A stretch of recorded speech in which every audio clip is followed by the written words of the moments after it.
శ్రీకృష్ణ పరబ్రహ్మణే నమః. ఈరోజు మనం భాగవతంలో క్షీరసాగర మథనం గురించి తెలుసుకున్నాం. పంచమి ఉండగా ఉన్న శుక్రవారం నాడు అభిజిత్ లగ్నంలో లక్ష్మీదేవి ఆవిర్భవించింది. ఆవిర్భవించగానే కేవలం ఆవిడ చూపుల చేత లోకములకన్నిటికీ ఐశ్వర్యాన్ని ఇచ్చింది. దానివలన మొట్టమొదట అనుగ్రహం పొందినవాడు దేవేంద్రుడు. మనకి సాధారణంగా లోకంలో ఒక నానుడు ఉంది.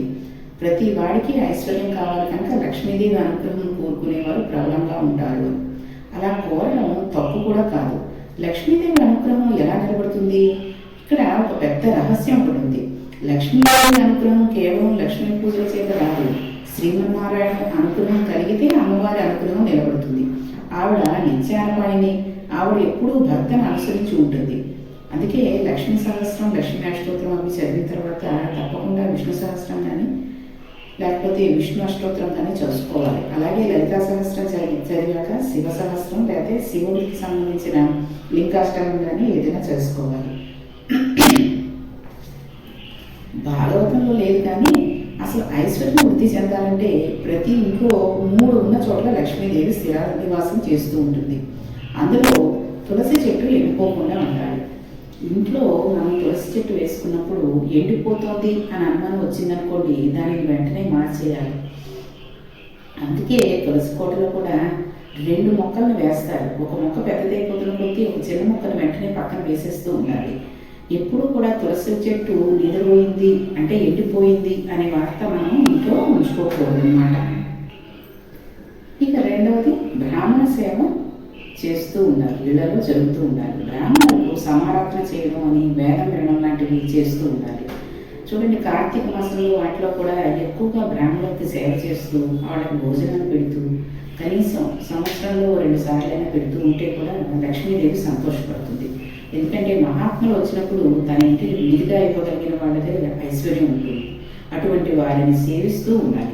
మూడవది, లక్ష్మీదేవి స్థిరమైన నివాసమును ఎవరు ఆపేక్షిస్తారో అటువంటి వాడికి తగినంత కారణం లేకుండా పగటిపూట ఇంట్లో అదే పనిగా నిద్రపోయే తప్ప ఉండకూడదు. ఇది మనందరికీ ఒక రకమైన జబ్బు అనే చెప్పవచ్చు. ఎందుకంటే పొద్దుటిపూట అదే పనిగా అంటే మధ్యాహ్నం వరకు పనులు చేసుకుని కాస్త భోజనం చేశాక కాసేపు నడుమువలసి లేవడం అది వేరు.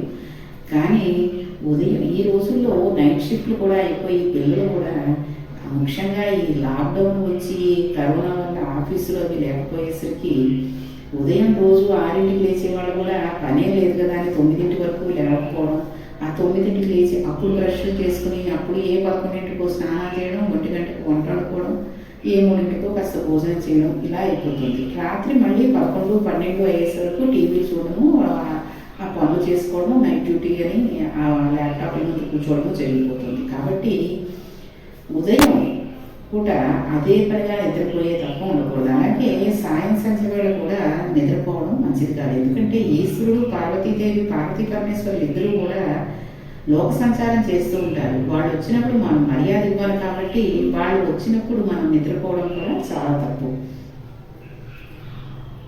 ఐశ్వర్యం ప్రబలంగా నిలబడటానికి ఈ 3 ఎక్కడ ఉంటాయో తాను అక్కడ ఉంటానని లక్ష్మీదేవి దేవి భాగవతంలో చెప్పింది. లక్ష్మిని మాత్రమే కోరుకుని శ్రీమన్నారాయణని తిరస్కరిస్తే లక్ష్మి ఉండదు. ఆవిడ మహాపతివ్రత. ఆయనకు చోటు లేని చోట ఆవిడ ఎలా ఉంటుంది? ఆయన శక్తి స్వరూపమే ఆవిడ. మనం ఐశ్వర్యములకు కానీ, అధికారానికి కానీ, భోగలాలసతకి కానీ, వైభోగానికి కానీ ఇందుని ఒక హద్దుగా చెప్పుకుంటూ ఉంటాం. మన్మంత్రముల గురించి చెప్పుకున్న తర్వాత కథలు ఇంద్రుడితో అనుసంధానం అవుతూ ఉంటాయి. ఇక్కడ కూడా అలాగే ఒకనొక సమయంలో ఇంద్రుడు ఒక అరణ్య ప్రాంతంలో తిరుగుతున్నాడు. ఆయన సురాపానం చేసి రంభతో కలిసి విహరిస్తున్నాడు. ఆ సమయంలో అటుగా దూర్వాసో మహర్షి వస్తున్నారు. ఆయన మహాబ్రహ్మజ్ఞాని, శంకరాస సంబుద్ధుడు. ఇంద్రుడు ఆయనకు నమస్కారం చేశాడు. ఆయన చుట్టూ ఉన్న పరివారం దేవేంద్రుడిని కుశలం అడిగి దేవేంద్రుడిని ఆశీర్వచనం చేశారు. దూర్వాసో మహర్షి చేతిలో ఒక పారిజాత పుష్పం ఉంది. ఈ పారిజాత పుష్పము ఈయన కృష్ణ భగవానుడి దగ్గరకు వెళ్ళినప్పుడు, మహానుభావ, ఈ పుష్పము స్వీకరించండి అని కృష్ణుడు ఇచ్చాడు. అది భగవంతునిచే స్వయంగా ఇవ్వబడింది. దీనిని ఈశ్వర నిర్మాల్యము అంటారు. చూడండి, మన ఇంట్లో కూడా రోజు పూజ చేసేటప్పుడు పువ్వులు పెడుతూ ఉంటాం. మర్నాడు ఆ పువ్వుల్ని నిర్మాల్యములు అంటారు. స్నానం చేసి మళ్ళీ పూజ చేసుకునే ముందు ఆ నిర్మాల్యములన్నీ తీసి ఒక చోట పెట్టి ఏ పచ్చని చెట్టు మీద వెయ్యాలి కానీ ఎక్కడో అక్కడ పడితే డస్ట్బిన్లోనూ లేకపోతే మురికి కాలంలోనూ వేయకూడదు. ఆ పువ్వులు తీసేటప్పుడు పెట్టేటప్పుడు కూడా ఇక్కడ విషయం వచ్చింది కాబట్టి చెప్తున్నాను. కొంతమంది ఏం చేస్తారంటే రకరకాల పూలు చిన్నవన్నీ తీసుకొచ్చి దేవుడికి పెట్టేస్తూ ఉంటారు. దాంట్లో చిన్న చీమలు పురుగులు లాంటివి ఉంటాయి. అలా కాకుండా చక్కగా పెద్ద పువ్వులు లాంటివి మనం మళ్ళీ మన్నాడు తీసేటప్పుడు అవి స్వామికి అతుక్కోకుండా ఉండేటటువంటివి పెట్టగలిగితే మంచిది. ఎందుకంటే చూడండి, మందార పూలు మనం అక్కడ పెడితే అవి స్వామి పాదాలకు మన్నాడు అతుక్కుపోయి ఉంటాయి. అంత దగ్గరగా వెళ్ళిపోతాయి స్వామికి. మనకు అటువంటి అదృష్టం లేదనుకోండి, కానీ ఆ పువ్వుల్ని తీసేటప్పుడు ఈ మూర్తుల్ని మనం ఏం చేయాలి అంటే ఆ మూర్తిని మనం పట్టుకుని మళ్ళీ తీసి అలా ఎప్పుడు పడితే అప్పుడు మూర్తిని కలుపుతూ ఉండకూడదు. ఎందుకంటే స్థిరంగా కూర్చోమని చెప్పి ఆయనకి స్థానంలో కూర్చోనివ్వకుండా మనం అటు ఇటు కనిపిస్తే ఆయనకి ఇక్కడ చిరాకు కొట్టేస్తే వెళ్ళిపోతాడు. అందుకని చెప్పి పువ్వులు పెట్టేటప్పుడు చాలా జాగ్రత్తగా పెట్టాలి. అందులోనూ ఈ పువ్వులు కూడా మనం మన సొంత ఇళ్లలో లేకపోతే మన డబ్బులు పెట్టుకున్న పువ్వులు పెట్టాలి తప్పితే పక్క వాళ్ళు లేకుండా ఉండి ముందులే మనం మార్నింగ్ వాక్ అని చెప్పో లేకపోతే వాళ్ళు లేకుండా ఉండి మన తలుపులు తీసేసుకుని వాళ్ళ చెట్లు పువ్వులు పూసేసి వచ్చి దేవుడి దగ్గర పెట్టాము అంటే అది దొంగతనమే అవుతుంది. కాబట్టి ఈశ్వరుని పూజించిన తర్వాత ఈశ్వరుని నిర్మాల్యము చెట్ల మీద, పచ్చని చెట్ల మీద వెయ్యాలి. ఎవరు తొక్కని చోట వెయ్యాలి. లక్ష్మీదేవి అందులోనే ఉంటుంది. ఇంద్రుడు సునాపానం చేసి మదోన్నతుడై ఉన్నాడు. ఆ పువ్వును తీసుకున్నాడు. పువ్వు తీసుకున్నప్పుడు దానికి ఒక లక్షణం ఉంటుంది. పువ్వును తీసుకున్నప్పుడు దానిని స్వీకరించాను సుమా, దాని అనుగ్రహమునకు నేను కోరుకున్నవాడిని, దాని పట్ల నేను అమర్యాదగా ప్రవర్తించలేదు అనేటందుకు సూచనగా దానిని కళ్ళకద్దుకుని వాసన చూసి పక్కన పెట్టాలి. ఈశ్వర నిర్మాల్యము అయినట్లయితే తల మీద కానీ చెవిలో కానీ పెట్టుకోవచ్చు, లేదా ఎవరో తొక్కని చోట దానిని భద్రం చేయవచ్చు. చూడండి, గుళ్ళలోకి వెళ్తూ ఉంటాం. గుళ్ళలోకి వెళ్ళినప్పుడు మనకి పువ్వులు కూడా ఇస్తారు. అవి కొన్ని పువ్వులు పెట్టుకోవడానికి వీలుగా ఉంటాయి, లేదంటే అటు నుంచి అలా ఆఫీస్కి పెడుతుంటే ఎవరైనా నవ్వుతారేమో అనే ఉద్దేశంతో ఉన్న ఆ పువ్వుల్ని కళ్ళకద్దుకుని ఒకసారి వాసన చూసి అవి ఎక్కడో ఎవరూ చూడని చోట, అంతేగాని నందీశ్వరుడి దగ్గర లేకపోతే ధ్వజస్తంభం దగ్గర పెట్టేయకూడదు. ఏ పక్కనో పచ్చ చెట్టు మీదో లేకపోతే ఒక పక్కగా ఎవరు తొక్కని చోటో ఒక అడుగులాంటి దాని మీద పక్కకి పెట్టాలి. అంతే. అది కూడా మగవాళ్ళు కూడా చెవిలో పెట్టుకుంటారు డైరెక్ట్గా, అది కూడా తప్పు. అసలు మగవారు కూడా ఏం చేయాలి అంటే కళ్ళకద్దుకుని నెత్తి మీద పెట్టుకోవాలి. ముందు ఈ నెత్తి మీద పెట్టుకున్నప్పుడు మగవారికి జుట్టు తక్కువగా ఉండడం తల మీద నుంచి దానికి ఆధారం లేక జారిపోతూ ఉంటుంది. కాబట్టి ఒకసారి తల మీద పెట్టుకుని చెవి మీద చెవిలో పెట్టుకుంటారు. అంతేగాని తీసుకెళ్లి చెవిలో పెట్టుకోవాలి మగవాళ్ళు, ఆడవాళ్ళు అయితేనే తలలో పెట్టుకోవాలి అని కాదు. ఆడవాళ్ళు పెట్టుకోగలిగితే తలలో పెట్టుకోవచ్చు. పెట్టుకోలేని పువ్వు అనుకోండి, తలలో పెట్టుకోవడానికి వీలుగా లేని పువ్వు అయితే కళ్ళకత్తుకుని వాసన చూసి వాడు కూడా ఓ పక్కన ఎక్కడైనా పెట్టేయచ్చు. అయితే ఇంద్రుడు అలా చేయలేదు. ఎందుకు? ఇంద్రుడు మదోన్నతుడై ఉన్న కారణం చేత ఆ పువ్వును తీసుకుని ఐరావతం మీదకి విసిరాడు.